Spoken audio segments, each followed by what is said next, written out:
Next up, we have Marc D'Antonio. Marc has a degree in astronomy and is the Mutual UFO Network's chief photo video analyst.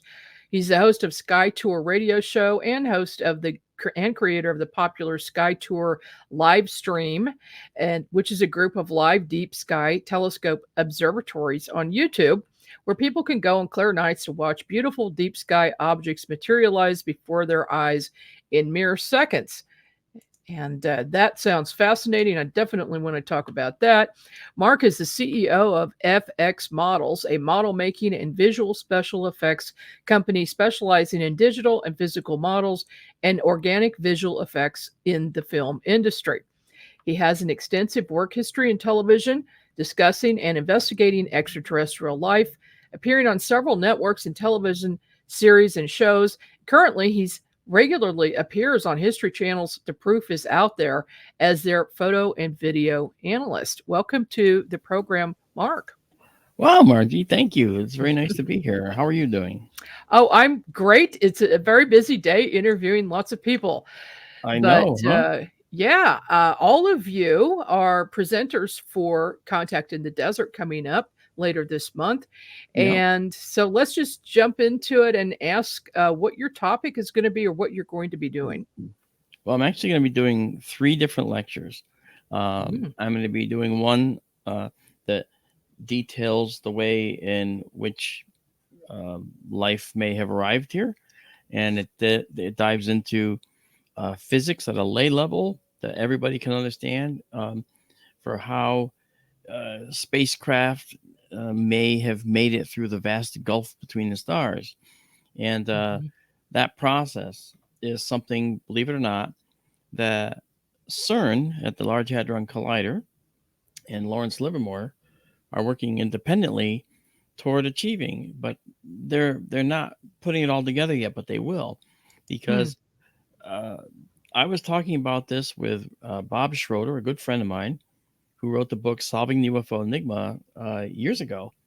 And I came on board with him and have been promoting it ever since, because from a physics standpoint, I think it's the only way they can be here. It's dimensional travel, but using string theory. So that's one of the lectures, and it's going to be talking about that process and how it actually works, and gives people at the lay level, what that actually means and how it can be achieved. The other lecture I'm going to do is not so much a lecture, but a live stream. I'm actually going to do one of our SkyTour live streams. We're going to open up our observatory in the Arizona desert, and we're going to take people on a night sky tour from California. And so I run it remotely now. In fact, I'm connected to it as we speak, and looking at the all sky camera right now. And so there's lots of things we do. And then tonight, if it's clear, I'm going to be doing a stream where I'm going to be opening up the building and starting up the telescope, and people come in from all over the world and they learn astronomy free with an astronomer, So, I mean, who could ask for more? That's pretty awesome. Well, you don't have to pay for a college education. You get it here. Yeah. And I think that's a really, really good approach to this. And it's all free. We have a Patreon, and people have donated lots to us here and there. And we are a 501c3 nonprofit corporation, so we can, get foundation support if people want to support us. And so it's been actually quite a wild ride. I've got a few photos that you sent me. Oh, yeah. If you would explain what this is. Yeah, that's me pointing out the Dumbbell Nebula in the constellation of Vulpecula. This is a planetary nebula. It's the remains of a star, much like the sun, and it made a nebula around the remains of the star. And that thing I'm pointing to is a white dwarf. Its surface temperature is like 40,000 Kelvin, which is it's like 41,000 Celsius. It's a massively dense star that's only about the size of the Earth, and it's still visible from thousands of light years away. That's how bright it is. Wow. Yeah. Yep. And that's we're going to do that. This is the California Nebula, apt for the Contact in the Desert. And that's me right there with a little less than well, my hair's a little messed up there, but I was thinking more about the night sky and sharing with people. And that's a beautiful nebula that we see Okay. in the early winter sky. So that's gorgeous. So when people join your live stream, they'll Yeah, see you talking in the corner and then also see what you're streaming. that's right. They see everything that you see on the Mhm. screen and more. There on the right side, there's another set of parameters that comes out. There's some along the bottom that we actually, when we make photographs, we actually stack photographs on top of each other, and people see that progress and they watch the images literally go from muddy and looking like noisy to being sharp, crystal clear, like we see here. Mhm. So this is what we do, and there's literally no one else doing this on the internet or around the world. We're the only ones right now. I don't Wow. understand why. There's people doing astronomy for sure, but there's Mhm. not people that are actually taking people on a wild ride in the universe with an astronomer who can tell you exactly what that is. Like, this is the Pleiades, the Seven Sisters. Okay. And surrounding the Pleiades is this blue dust. And now it's actually not blue, it's actually dark gray to black dust. But the starlight, which is blue, is being scattered by Mm. that dust. And so we see it as blue, and only the blue part is being scattered. The rest is not. Those round halos around the stars are just artifacts of our extremely fast optical system. And Mhm. when we post process and start to process these, we get rid of all those. So you just have the stars left behind. And that's that's Taurus. That's in the constellation Taurus in the wintertime. That's pretty awesome. Oh, they're beautiful. Uh, like a lot of ufologists, we love the night sky and Oh, we like to learn about it, but a lot of people have an interest. They just don't know where to go to get answers to their questions. So this sounds absolutely perfect for that. yeah. It's actually a kind of a one stop shop. People can learn about astronomy and they can actually ask questions. We have a fantastic chat group. We have a huge number of moderators in our chat, Mhm. and they will direct questions to me if I don't see them. And it's just an amazing family, the SkyTour family, we call it. We also have a SkyTour shop on Etsy, where people can go, and if they look for SkyTour shop, all one word, they will find all of our photographs on things like sneakers and blankets and mouse pads. It's Oh, incredible. okay. Even boxer shorts, you know. I mean, it's crazy, and we Yeah. put these high res photos on everything, and people can buy fine art pieces too. They can get framed prints on their glass. They can get them on canvas, on metal. Um, and so we have that service too. And our portal is skytourlive.org, okay, or Okay. skytourlive.com. We have both. And so it's SkyTour Live, all one word. And I got a bug flying around me. And um, but it's really really fun. And so that's going to be one of our talks. I'm going to talk about uh, the physics of how they get here. I'm going to talk about, I'm going to do a SkyTour live stream. Then I have another lecture, which is going to be a general lecture for everybody. And we're going to talk about other things in the universe. And we're going to, in that one, we're actually going to show the scale of time here on the earth. Because what I do is I actually put the entire history of the earth on a roll of toilet paper, and then I unroll it out in the audience. Yeah. Oh. I sent you a picture of that too, I think. I did see a picture of that. For some reason that didn't get in That's my fine. pictures here, but yeah, I wondered what the roll of toilet paper was for. I was thinking Blue Man Group when I Yeah, saw yeah. that. Interestingly enough, when I went to college, I took drum lessons from the guy who eventually went on to found Blue Man Group. Oh, no So kidding. he was my teacher, and so I learned. See, all these variations of life and everything you do, the odd variations. I guess that's where I live. So Mhm. illustrate the history of Earth, not by putting up boring numbers, but by going out in the audience and unrolling toilet paper. That's Right? very I mean, clever. it's something that I didn't think of myself. I mean, I saw other people doing it. I've done it for years, and it's interesting to see that this roll, when you unroll it, it's 117 feet long. Okay, Mm. and the last 24 inches is where much of life happens. Okay. Dinosaurs died 18 inches ago on that scale. So they're not ancient history. They're recent history. And people go, wow, I In the can't believe scheme it. of things, yes. Yeah, they can't believe it. Lucy, 4.2 million years ago, was that far away on this scale, a quarter inch. So from present day. So you can see that all these developments that we think are just ancient past are actually recent past. And there's been a whole lot of time that the Earth has been gestating and percolating and building oxygen up in the atmosphere, for instance. And that oxygen, for instance, happened 2.5 billion years ago. So we've had a long time with an oxygenated atmosphere for alien life to find us. Because oxygen, if you're carbon-based, like we are, and like much of the universe will probably be, oxygen is the big thing. You need that to live. And so they're going to look for oxygen just like we are ourselves. So we've been out there. And even though Stephen Hawking said, oh, we got to keep our heads down, we don't want to show ourselves to the aliens, we've already done it over 2 billion years ago. So life is the only thing generating that kind of oxygen in our atmosphere. So that's what's neat about this. So we stand out like a sore thumb, a brilliant blue blazing beacon, you know. Is it your opinion that we are being visited by extraterrestrials or interdimensional beings? I think they are extraterrestrial, and they use interdimensional means to get here. And the interdimensional means are the physics I was talking about earlier. Mm-hmm. You know, and real quick, just to show you, if I can, I got it. Okay, this is a typical UFO, right? This is the S4 saucer that we see. You know, Bob Lazar talks about it. Whatever, even if you don't believe him. Okay, this is something that people, not just him, have talked about. So you notice they're round, right? Mm-hmm. You know why they're round? Probably because of the propulsion system. Effectively correct. They're round.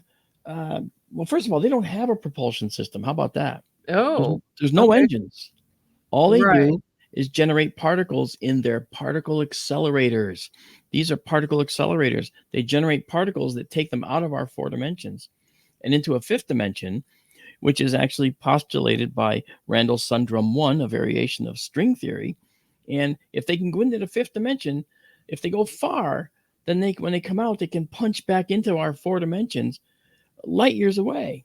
So they don't travel the distance between here and there. They're here and then they're there. Now to us that makes no sense, but to them it's a straight line. They go from our 4 dimensions to this 5th dimension and then to another place on our 4 dimensions. To them it's a loop that they've gone on, you know, a little line segment. To us, they disappeared from here and reappeared over here. Looks like magic, but it's actually just physics. So there's a whole new awakening and rebirth of the new physics that we're going to be having to discuss. And I'm not the only one that thinks this. There's a lot of people that are on board. And the Large Hadron Collider I mentioned earlier at CERN, they are investigating the particles which do the dragging of the ship into the 5th dimension. They built a detector just to look for those. It's called the Atlas detector. And in part, it's going to look for these that are called Kaluza-Klein gravitons. And wow, I mean, so that's only a matter of a very short time until we have that technology. Yeah, on that scale of 117 feet, it's probably going to be less than a hundredth of a hair, you know, on that scale. Okay. So it might be 100 to 1,000 years, or not even, maybe 300 years before we actually have a true capability. Oh, but we'll really? You think that long? We'll have small ones. What's that? Okay. Well, yeah, that seems like a long time, a long way off to me. Well, that's because our human existence is only 100 years at the most, typically. You know, we don't have a understanding of what it'll be like 1,000 years from now. But imagine a civilization 1,000 years ahead of us, and I'm sure there's plenty. They've probably long since figured out this process, and have been using it for some time. And what about a civilization 10,000 years ahead of us? Very possible in the universe. We find planets that are just forming now, and planets that are many billions of years old, well beyond ours. 12 billion years old. We found planets that old.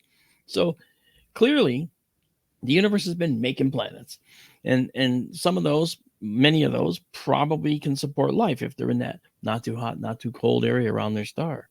Sure. And that's something that we found. So if we found it, I'm sure other civilizations and beings found it as well. Most certainly. I agree. You've done a lot of work with MUFON. As the ASD for Missouri MUFON, we have sent a few things to you for analysis. How many cases have you analyzed over the years, do you think, for MUFON? Oh gosh, I've been in MUFON since I was 11 years old. Oh, wow. Yeah, I know. I'm a real lifer. Yeah. Um, and that was shortly after I had a missing time incident, by the way. And so that's what started that. And it was shortly after that missing time that I started looking at the sky, saying there's got to be more up there than just us. And then I said at age 9 I was going to be an astronomer, and I never wavered. I stayed right on that path, and I went to school for astronomy, got my degree in astronomy. I work in astronomy now. So I'm telling you, there's reason for that kind of motivation and passion that people get. And mine was having that missing time episode as a 9-year-old. Tell us about that. How did that come about? Well, if we have some time, I will. Sure. I actually ended up going on a field trip with a school. It was to a pond in Connecticut here called Burr Pond, Burr. And I remember getting on the bus with a little bag lunch, sitting down on the bus. We're going to a pond. And I remember getting off the bus at the pond, and all of a sudden I was standing at the bus again and getting back on the bus with my little lunch, not eaten. And it was everyone's yelling and screaming. And I said to the kids around me, when are we going to the pond? I thought we were going to the pond. And the kids are mean. They slapped me around, and you idiot, we've been at the pond all day. Where have you been? Oh. I still have my lunch. Wow. So I said, oh, well, yeah. And I sat there quiet, got back to the school, went home. And my mother said, all right, I don't know. Why didn't you eat your lunch? I said, I don't know. And I put it on the counter, went out to play in this empty lot next to the house. And the next thing I remember, I'm in an ambulance. I was having seizures, and I distinctly remember whacking my head on the ground and seeing ants crawling around. And I didn't feel the pain of hitting my head. And I saw the ants going, oh, look at those little red ants. Like I was not even in my head. I was like outside looking in, kind of a weird thing. And I went to the doctor. They brought me to the hospital. I came out of the ambulance, and the doctor looks at my head, and he sees the sand in my head and a big lump on my head. Okay. And he says, oh, it looks like he got a concussion. And I see the bump on his head. Well, the seizure is what brought about that, because I was slamming my head on the ground. So the hardest part of that visit was the nurse pulling out all the little tiny pieces of sand from my forehead, because some of it was really embedded. Yikes. They're washing it, making me hold a cloth over my face. They're picking at my, that hurt. That was the part that hurt, Then they said, okay, take him home. He'll be okay. It was just a concussion. Okay. All right. And the doctor saw the bump and thought that was the concussion, from the concussion. That wasn't it. Well, it wasn't it. That was caused by whatever happened that caused me to lose all this time, So it was from that point forward that I started to have an interest, and it was almost weird. It was like magic. I got home and I immediately started to wonder what else there was out there, I look at the moon and wonder if there was anyone living there. I didn't know anything about the moon at that point. I looked at the stars and wondered if they could have planets like Earth. Turns out, obviously, they do. Okay. And so that led to me going down. So I went to the school, the library in town. And Mrs. Brown, poor old Mrs. Brown, she was the librarian in the kiddie section. And I kept saying to her, I want to go to the adult books upstairs. I want to go and get chemistry books and physics books, and she says, you can't even spell the words. How can you read those books? And I said, let me. And so they escorted me upstairs to the adult reader section. And I took out books on physics and chemistry. And some of them made sense and some of it didn't, but I ended up taking out a big stack of the books. And they're always so big, thick, and heavy, bigger than the kids' books. They were always flexible and small. And I had blistered through all the kids' books anyway and read them many times, and then on astronomy. And so I got these books, and I started thinking about, I read books on astronomy. At least I tried the adult reader books. And I read books on chemistry because I knew that chemistry was very important in space. I knew that Earth science was very important. So I learned a lot about Earth, primarily volcanoes and how they acted to, volcanoes are sexy and, wonderful as a kid. They're exciting. So I looked and learned about those too, Margie, to figure out how the Earth was built, and I ended up getting a pretty good feel for it by age 10 or so, literally cramming for a year on all this stuff. Come home from school, get right on my bike and go to the library. Read until my mother called me or called Mrs. Brown at the library and said, "Is my son still there?" "Oh, yes, Millie, he's here. Let me get him." "Marky, you got to go home." "Okay." And I get on my bike and race home because I thought my mother was mad at me. Sounds like you were obsessed. I was. Mhm. I was very obsessed with that stuff. I was obsessed with chemical formulas. I was obsessed with how chemicals were created. I actually built a still in the backyard that generated hydrogen gas.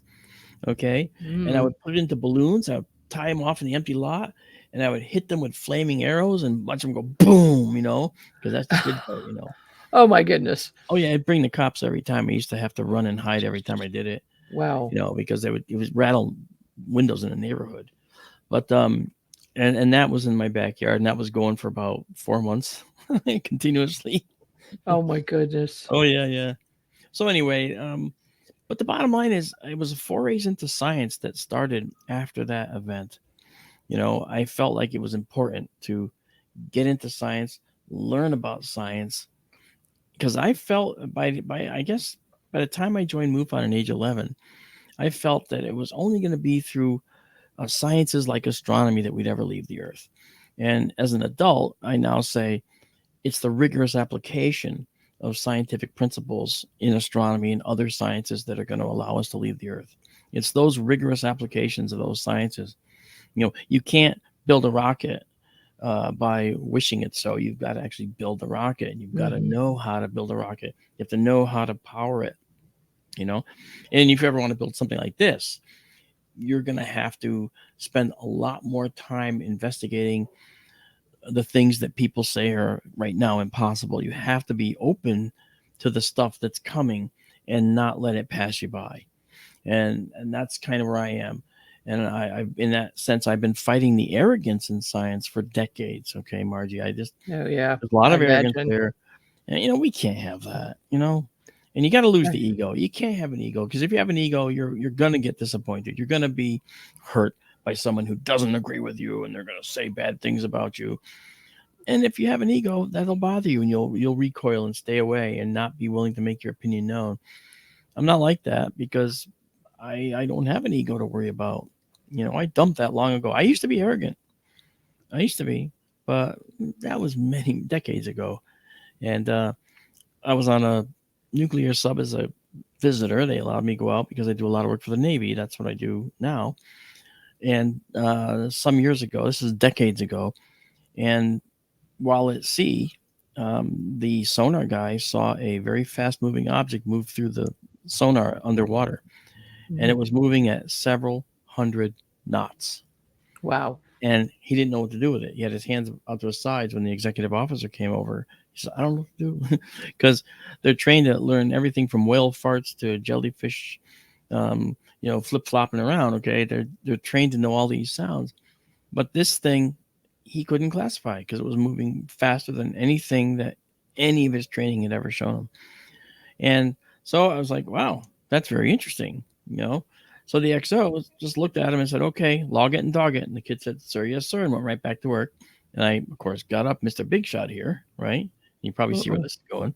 And Uh-oh. I said to the XO, "Oh, sir, I'm familiar with these things." They called them fast movers on the boat. I said, "Is there anything I can help you with?" He said, "D'Antonio, right?" "Sir, yes, sir." "You having a good trip so far?" "Sir, yes, sir." He goes, "Let's keep it that way." And he turned and walked away. Okay. So 4 years later, I did a job for the Joint Chiefs. Okay. I worked for some pretty good people.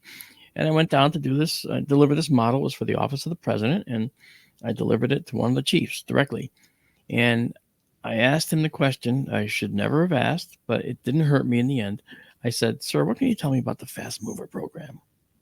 Uh-oh. And he looked at me and said, "Oh, I'm sorry, Mark, I can't talk about that program." I went, Okay, no worries. Thank you very much. Here's the project. Tell me what you need me to do. And then we just went on to business. But he told me everything without saying anything. Isn't that crazy? Mm-hmm. Oh, yeah. So we have a program. It's observe and report fast moving objects underwater, USOs. Right? That's what it is. And they can't do anything about them. They're not aggressive toward us, and we have no hope of catching them. Right. And I know that we've tried. I have several cases I know that where we have tried. Mm-hmm. One of which, off the coast of Puerto Rico, there were 5 subs in with a surface convoy, and one of the 5 subs caught one of these objects on its sonar and gave chase. This object started moving up and down and far away toward the sub, far away from the sub, extremely fast. And the only way they could actually do that is through the process I kind of alluded to about these and how they travel. Interdimensional. So they're underwater, but they're not really underwater because they're oscillating back and forth between that 5th dimension and our 4 dimensions. And they're doing it rapidly. And so they're not really here and they're not really there. So they're not subject to the forces here. They're not subject to anything over there. They're just doing this rapidly. And they're holding that perpetually because they're using a reactor that generates these particles. I mean, there's so much more to this. This is fascinating stuff, and I'd love to have you back on sometime for a longer talk. Thank you so much for your time today, and good luck at Contact in the Desert. I have to say one more thing, too, if I may. For each of my lectures, I will be giving away astronomical equipment. We're giving away binoculars and whole telescope systems. Oh. So for the people who attend my lectures, they're going to get a ticket in their packet when they walk into the room with me. And they're going to be then eligible to win binoculars or telescopes. And we've got some really good friends who are actually donating this. One of them works at SpaceX, and he's actually he and his girlfriend are contributing these to us from their personal savings because they're passionate about astronomy like I am and like we are in SkyTour LiveStream. Well, that is pretty awesome. I'm sure some people will go just for that reason to see you and possibly win something. Yeah, that's right. Yeah, so they can watch the night sky. Oh, excellent, yeah. Marc. Thank you so much. Margie, thank you so much. It was a pleasure seeing you. Mm-hmm. Bye-bye. Bye-bye. My next guest, Brian S. Wood, grew up in Southern California, where he first became exposed to UFOs when his father, Dr. Robert M. Wood, was engaged in deciphering the physics of UFOs while managing a research project on anti-gravity for McDonnell Douglas. In 1978, he graduated from Cal Poly San Luis Obispo with degrees in mathematics and computer science and has had a long career in marketing, engineering, corporate management, semiconductors, computer systems, medical imaging, energy conservation, aerospace, and now in fusion as the CEO of Electric Fusion Systems, Inc. Ryan is regarded as a leading authority on the top secret classified Majestic 12 intelligence documents and the 1941 Cape Girardeau, Missouri UFO crash. Welcome to the program, Ryan. Well, great, Margie. I'm happy to be here and excited for the Contact in the Desert. I want to see all my old friends that I've been out of touch with the past decade. Oh, yeah. Not to mention COVID keeping us all apart and slowing things down, but it's good that all the conferences are coming back. You sent me a few photos that I think we should probably run through so you can explain what's going on. But I do want to ask you this question. How did you get interested in the subject of UFOs? Well, I think I was 15 years old when my father brought Stan Friedman home for dinner. Stan started working for my father at McDonnell Douglas on this gravity investigation project. And so I was kind of, initially excited or interested in that, but I really didn't, it took another 20 or so years before I really jumped in with both feet and was more excited about ufology, but that's when the seed started for me. Okay. Well, it's always something for everybody, but once you go in, you can't get out of the rabbit hole, right? Right, exactly. All right. So tell us about these pictures I'm popping up. Well, I think that's the picture of the Pleiades. I'm not sure I sent you that one, but I Ah, guess okay. That was okay. Maybe that was somebody else, but it looked like it got yeah, mixed up. Okay. Let me try again here. there we go. Aha. The AI ufologist. Well, actually, this is a fun thing. Last November, I was working on some science with electric fusion, and we were doing some AI research on a couple hundred pages or a couple hundred papers, scientific papers about fusion using artificial intelligence. And then I decided, well, I got all sorts of books. I got 500 books that have been all scanned and OCR'd. So I trained my AI on it, and then I asked it questions. And so I asked it the first question of, what's the ET agenda? And it gave me 13, 14 answers, and I got like 6 or 7 of them right. And then I said, well, I hadn't thought about that. And then it just exploded. And for the next 2 days, I was mesmerized trying to answer progressively complicated and sophisticated questions about ufology. Why is there a cover up? Why can't they be transparent? Well, why are there abductions? What are crop circles about in relation to ETs? And how would you accomplish disclosure? And so I tried to make it. These were all questions that were burning in my heart or my mind. Yeah. And so I maybe have a different cut on perspective, but in essence, I progressed through the most common questions, which are, why are they here? What's their agenda?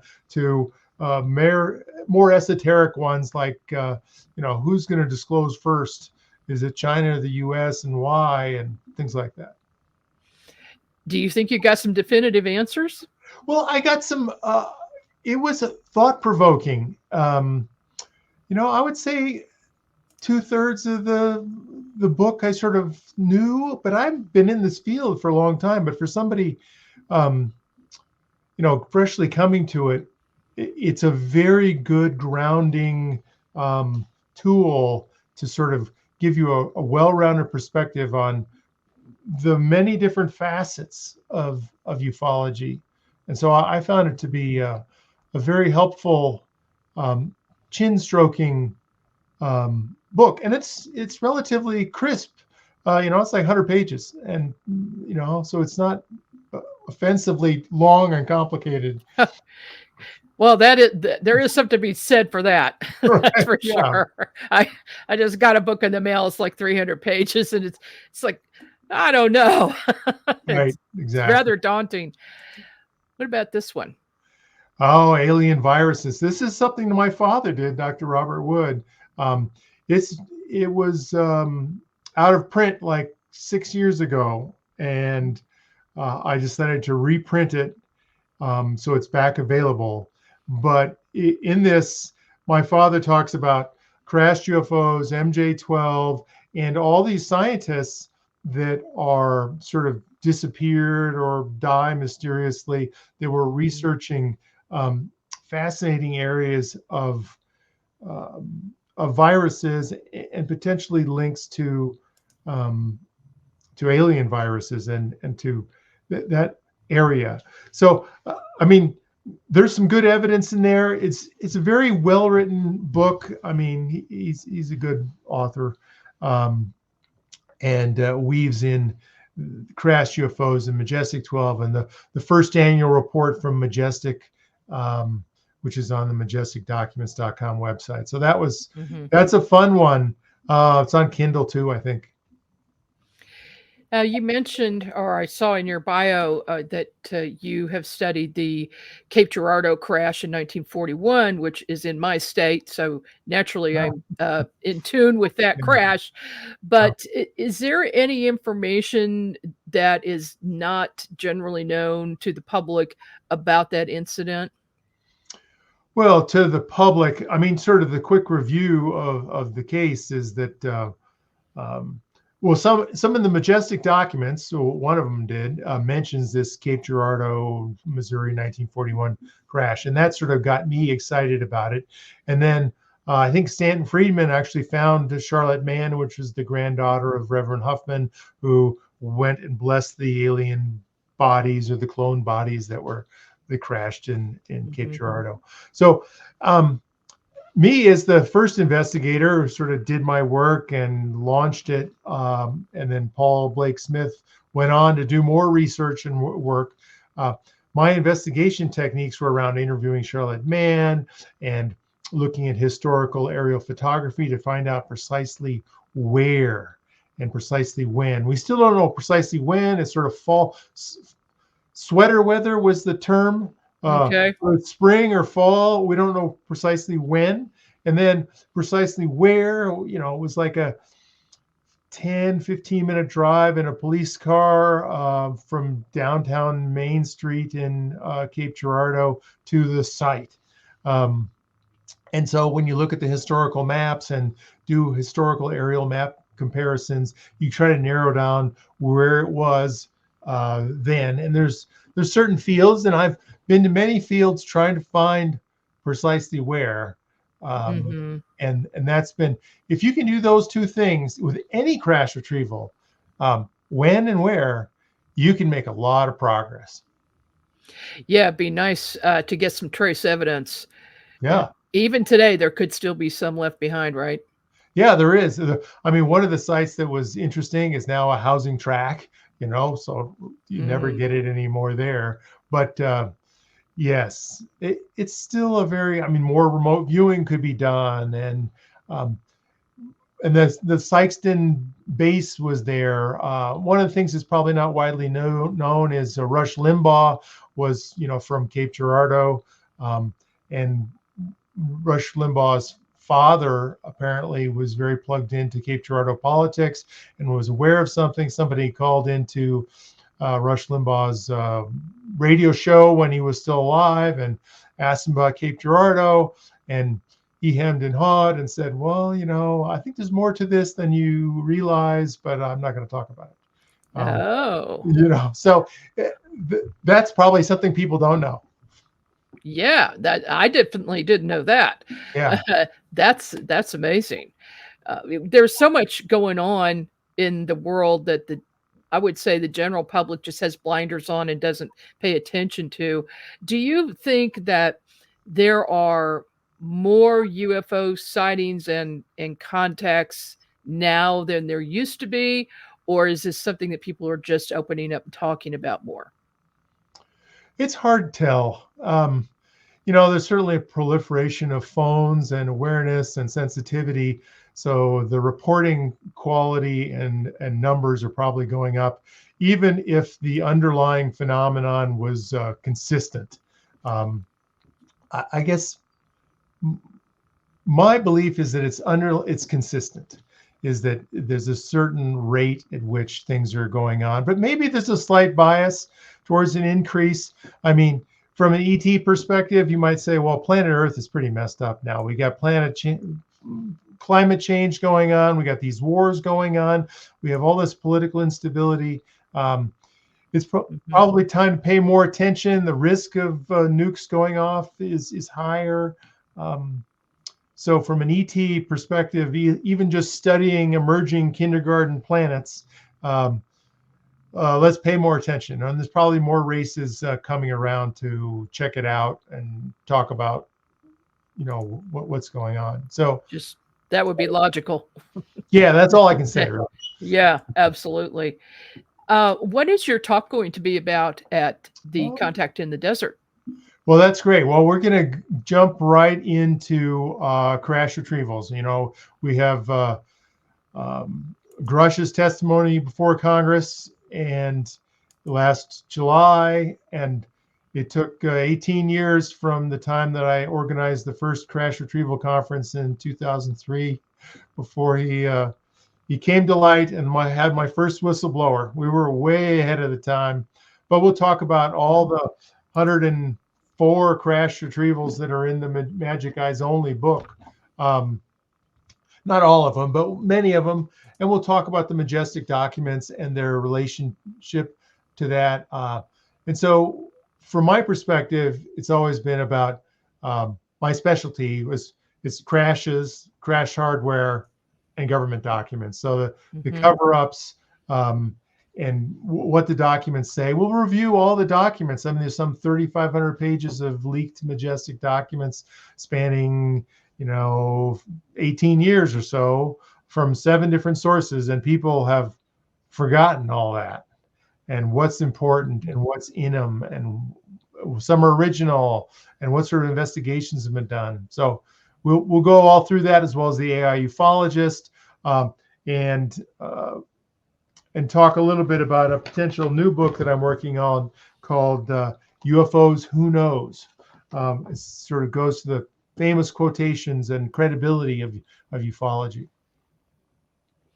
Do you find that it is a hindrance when you're doing research and trying to find newspaper articles where there was a time when it was okay to write about UFO experiences and crashes, and then all of a sudden it became not okay?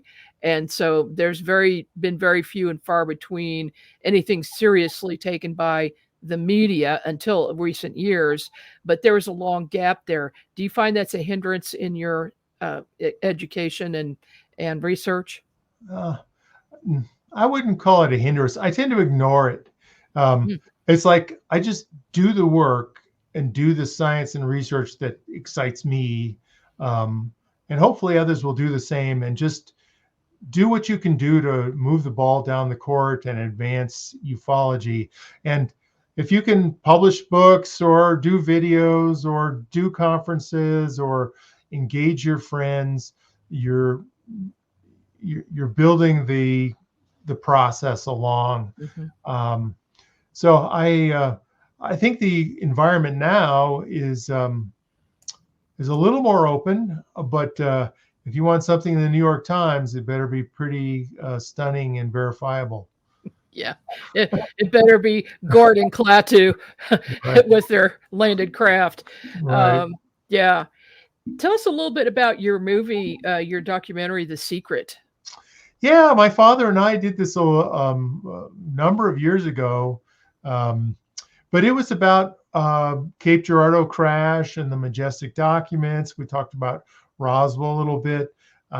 So it was one of the first efforts that went on the Sci-Fi Channel to talk about a lot of the early evidence surrounding the authenticity and the validity of Majestic 12 and Cape Girardeau and so forth. So it's older, but it's withstood the test of time, and it still has valuable information in it. And it's on. I think it's online. You can watch it, I think, online, as well as get a DVD. Okay. All right. And then this majesticdocuments.com, obviously what that is are the Majestic documents. What would a person find there? Well, this is the primary repository of all the Majestic documents. So you'll find documents before a certain date and then after a certain date, and within each sort of section, there's a paragraph description about the document, a PDF that they can download and read. Sometimes there's some authenticity discussions right there along with the document. There's discussions about sources. Where did you get all these documents?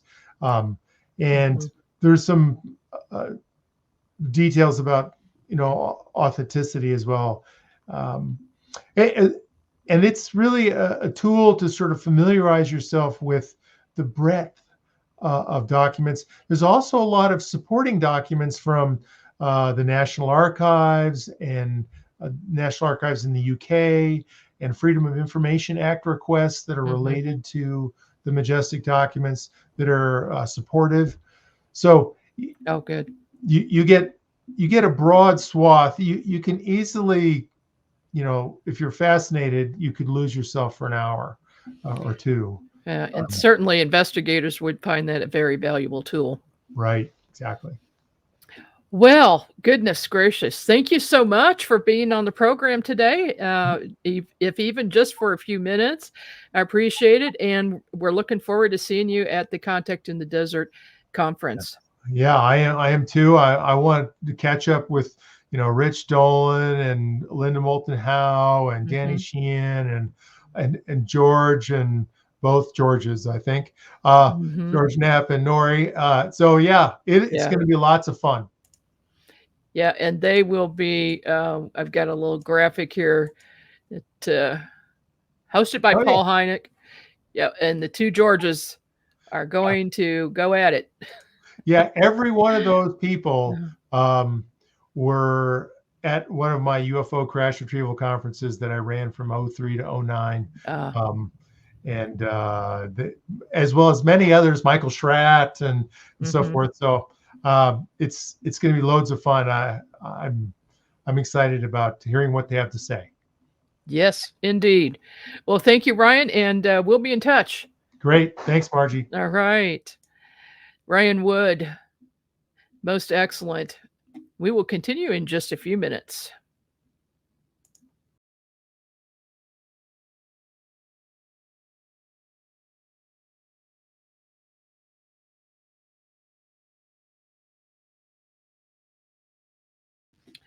Up next is Ron James. Ron is a filmmaker, on-camera personality, writer, editor, researcher, content creator, musician, and entrepreneur. His recent documentary, Accidental Truth, UFO Revelations, narrated by Matthew Modine, has won 24 Film Festival awards and was recently mentioned by name at the beginning of the latest UAP congressional hearing by Representative Tim Burchett. The film has been called one of the most important UFO documentaries of all time. It lays out the case and the truth behind the headlines that are unfolding as we speak. The updated version of the film, tentatively titled Accidental Truth 1.5, but we'll get into that, will be released in 2024. James is a regular guest in many related podcasts and shows, including Ancient Aliens and more. He's the co-founder of MUFON Television, an online TV channel boasting the world's largest collection of commercial-free UAP-related material. He also holds the title of Media Relations Director for the Mutual UFO Network. Welcome to the program, Ron. Thanks for having me on, Margie. I'm so glad to see you again. And I just see you are constantly busy creating new things. Your first film, we'll show here, Accidental Truth. If you would just give us a short synopsis of that, that'd be great. Well, Accidental Truth is, it's named that because we call an accidental truth what happens when a collection of evidence or statements lead one to a conclusion that wasn't originally intended to be revealed. And Accidental Truth is full of a lot of gotcha moments with guys like Lou Elizondo and Chris Mellon and Gary Nolan, where they said something that kind of revealed more to the story. And so it's got that kind of nuance going on. And I'm happy to report that even though there are some gotcha moments in the film, all of those guys are still talking to me. Yeah, well, that's great. That's a good thing, because a lot of times you might get somebody a little bit upset and they kind of back off. But I think everybody is more willing to talk now than they used to be. Do you find that to be the case? Yes and no. There's still hidden hands that are managing this whole thing, that are the people that have the ability to go mainstream and put out information are still being controlled to a certain degree. Yeah, even though the government says, yes, it's okay to report, there's still some hesitancy. I know I've spoken with pilots and military personnel who still will not go full blown on this, but at least we do have a few whistleblowers. They're afraid to do it still, even though it's supposed to be this big open door policy. Walk onto the flight deck or walk off the flight deck of your carrier and talk to your captain. It's still very carefully managed. Mm-hmm. And, this thing's been going on for a long, long time, since we had warships in the sea in the modern era. And even before that, we've been seeing these craft doing the exact same things that they're doing now, at a time when there's no way that it could have been our technology. So once again, we're just in another cycle of not getting the truth, getting bits and pieces, and then, it'll die down, it'll blow over, and we still won't have answers. You have a new film coming out this year. Tell us about this. Yeah, so Accidental Truth Next is basically the follow-up to the original film. One of the things that's so frustrating about being a filmmaker, especially in a timely issue, is like if you're making YouTube videos or you're on News Nation like my friend Ross, that's easy enough to be current because something can happen yesterday, it could be on TV or on the internet tomorrow. But when you're producing a film, it has to go through a certain distribution pipeline, and it's literally 90 days from the time you turn in the film until the time the public can see it. And what happens is we're in such a fast moving environment that it just becomes very frustrating because by the time your film comes out, and it happened with Accidental Truth, so many things have happened that you wish you could have covered. So I started immediately documenting the things that happened right after Accidental Truth, like David Grush and other things. And so now we've got, within reason, what'll be the most up-to-date version of all of the things that have unfolded between the release of Accidental Truth and now. The David Grush story, we've got more interviews with politicians. I re-interviewed Ralph Blumenthal. There's just a lot of new information. So it'll bring you up, it'll recap some of the things that happened in the original movie. It'll bring you up to speed on some new stuff. And we have a couple of mind-blowing revelations because it wouldn't be an Accidental Truth film if we didn't have that. Well, yes, we've got to have the mind-blowing stuff too. I'm looking forward to that. Your first film was just, well, not your first film, but the first Accidental Truth was amazing. That is a must-see for anybody, but most especially UFO enthusiasts and investigators. But I think anybody would find that. I've spoken to people who were very skeptical, and then they saw that film, and they said to me, there may be something to this. I'm going to have to change my thinking on this.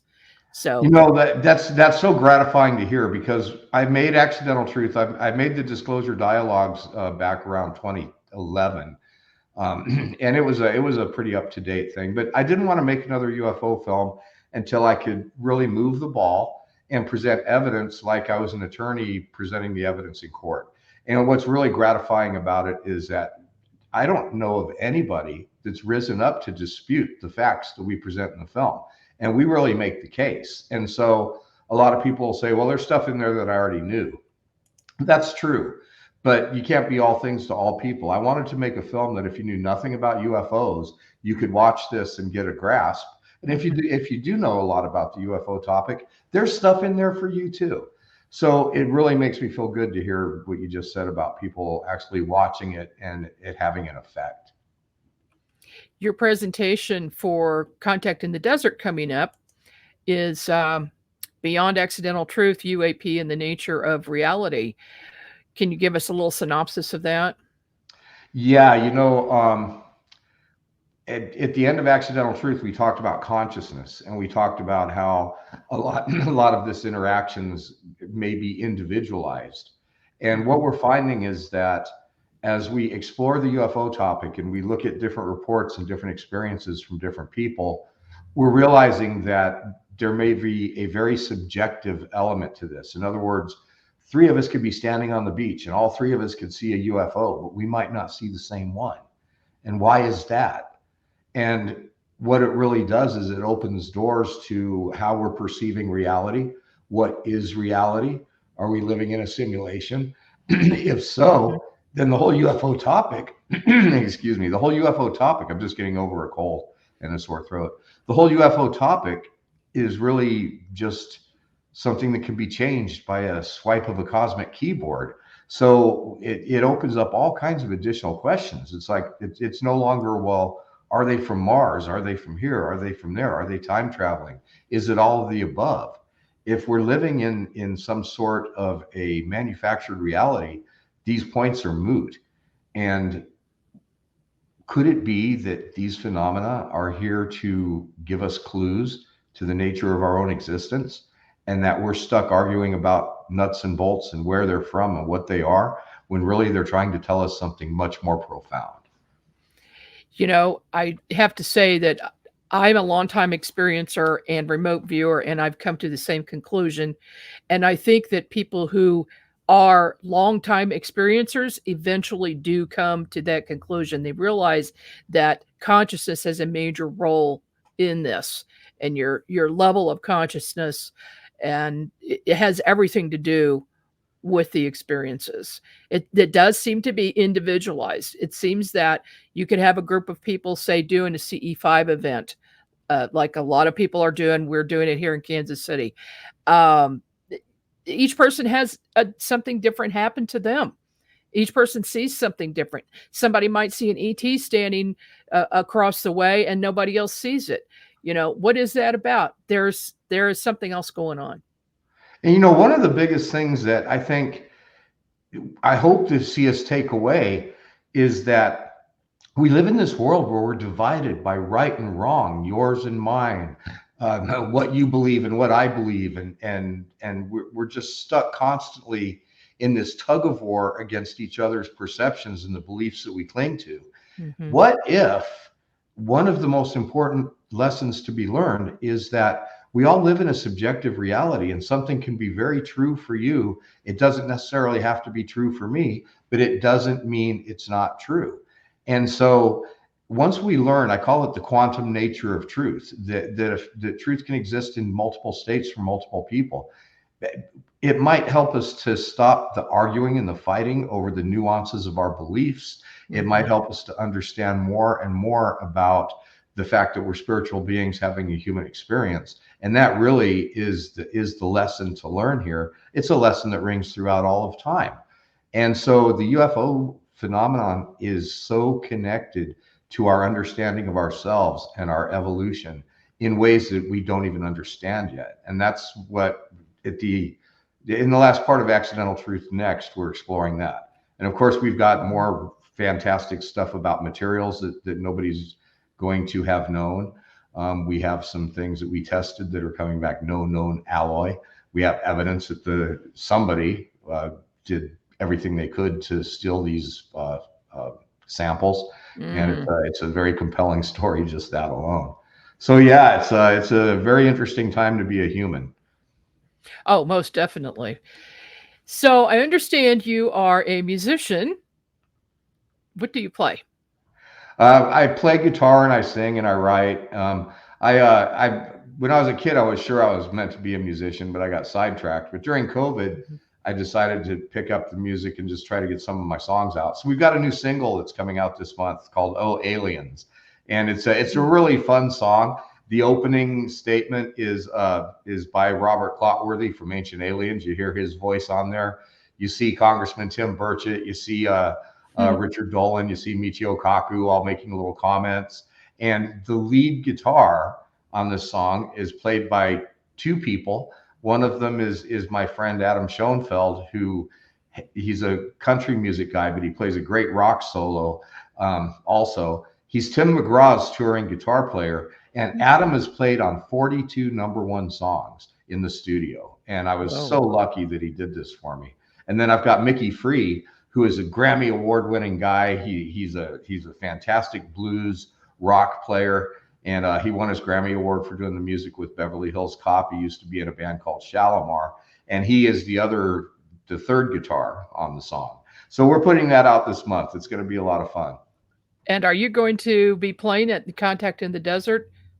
We talked about it, but I don't think so.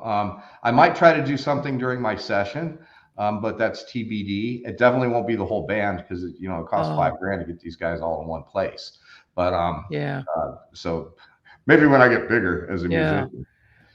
You got Contact in the Desert coming up. That's the next big deal. Yes. What is there anything after that you have planned?